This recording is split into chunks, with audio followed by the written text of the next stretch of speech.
When Bridgerton dropped on Netflix in 2020, it became a surprise pop sensation. With numerous award nominations, lavish costume design, and a pretty big viewership, it came as no surprise to anyone in TV land that Netflix decided to renew this one. For anyone who read my Season 1 review and subsequent recaps, I wasn't wrapped up in the magic of it all.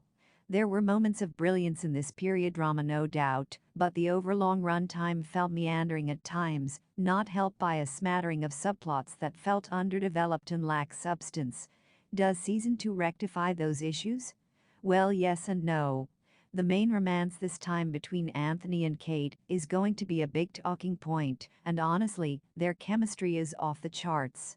While they may not have the same gorgeous looks of Simon Bassett, subjectively of course, Anthony and Kate more than make up for that with their lustful longing gazes and various verbal duels.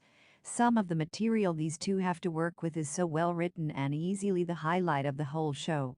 However, this isn't a straightforward fairy tale romance like the first season was.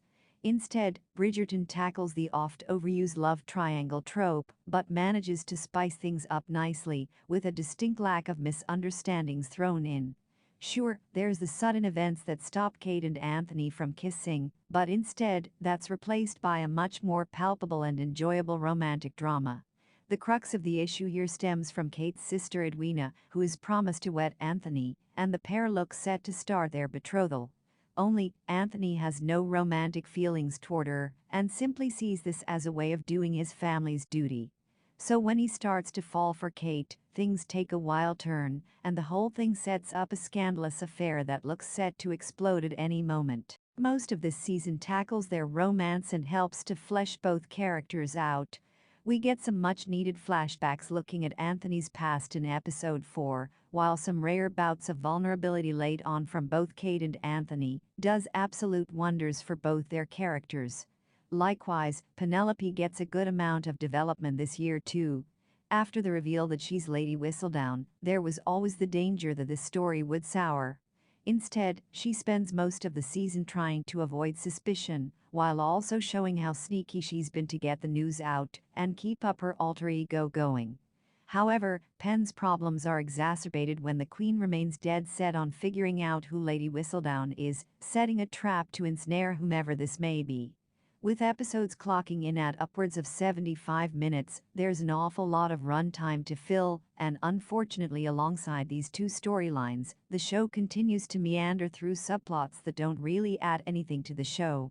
Mondrich opens up a gentleman's club, and the whole angle is just boring.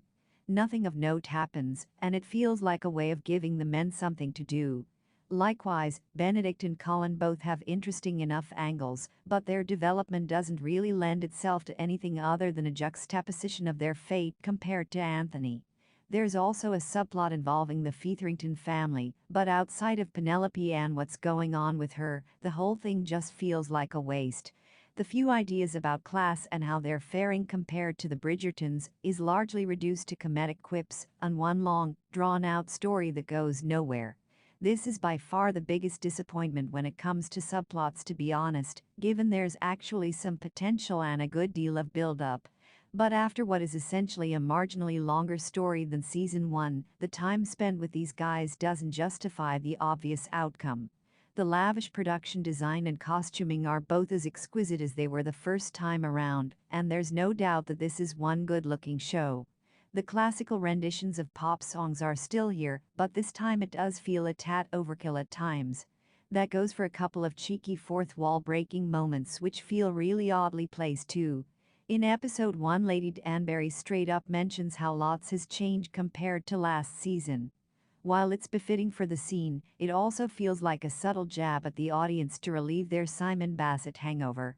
At the end of the day, Bridgerton is still a frothy, cliched soap opera dressed as a period drama. There's the usual tropes, ideas and character squabbles you'd expect, but this time with two excellent storylines propping up a couple of meandering subplots. Thankfully, the icy-cold depths of those stories are combated by the red-hot passion and intensity fueling Kate and Anthony's love. That was what kept me invested right the way through the show, and undoubtedly will be what keeps you watching until the end. Season 2 is not perfect, and pacing issues are something a lot of Shondaland productions have suffered with. Bridgerton is no exception. However, the added dose of tense drama and a red-hot romance make this a guilty pleasure follow-up that's a marginal improvement over the first.